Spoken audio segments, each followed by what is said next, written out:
My wife dreamed that I cheated on her. My name is Paul Friedman. I founded the Marriage Foundation. And this is difficult, isn't it? You know, before we get into this too much, I just want to reaffirm that women are really different than men in how they perceive things, how they hear things, how they experience life. And so it is, as a man, it's our job to humbly admire and appreciate your wife for who she is, and not pooh-pooh this experience that she had. If she's talking to you about this, what's really troubling her is what is important, and I'm going to help you understand that. You see, all of us are souls who have bodies. This is not a religious talk, but we're souls.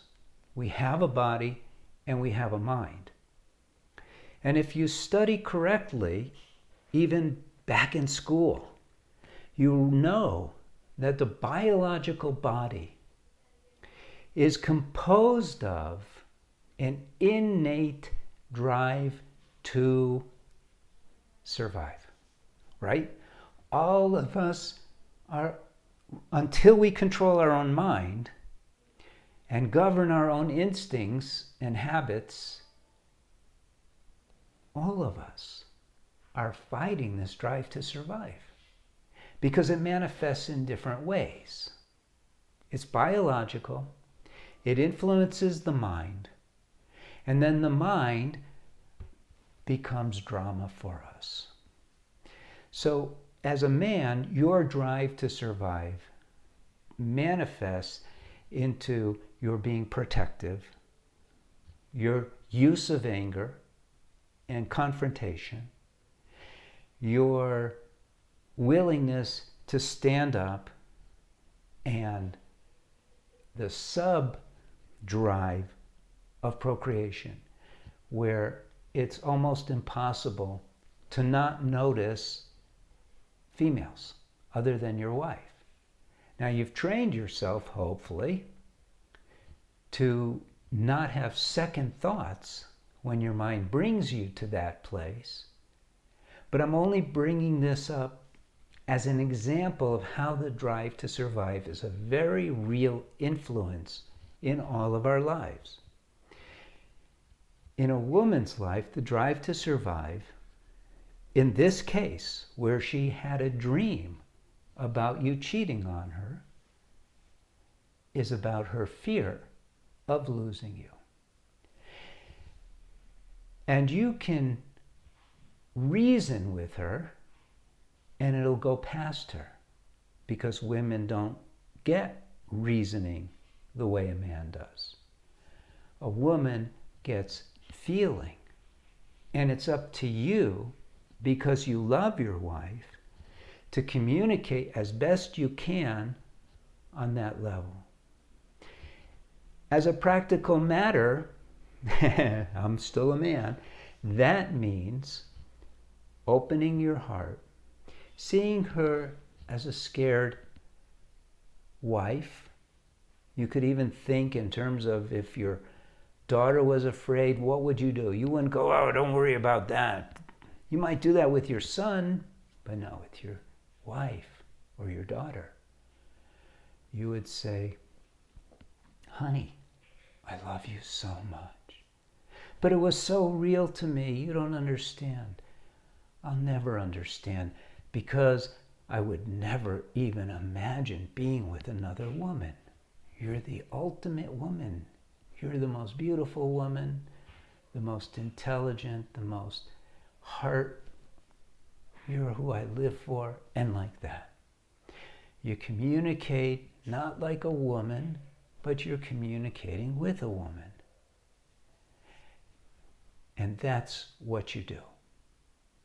If you try to reason with her, and you probably have, you're going to push her aside.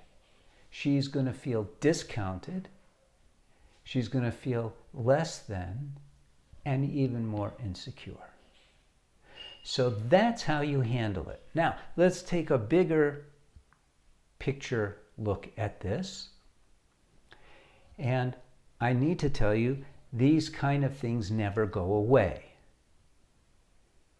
And the men who are successful in their marriages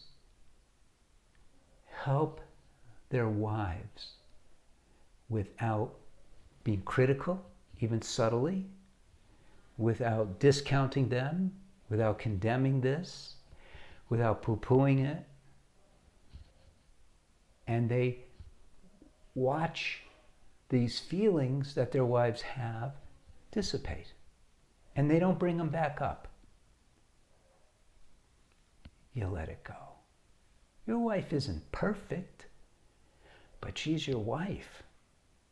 And it's your pleasure, it's your benefit to create as secure an environment for her as is humanly possible.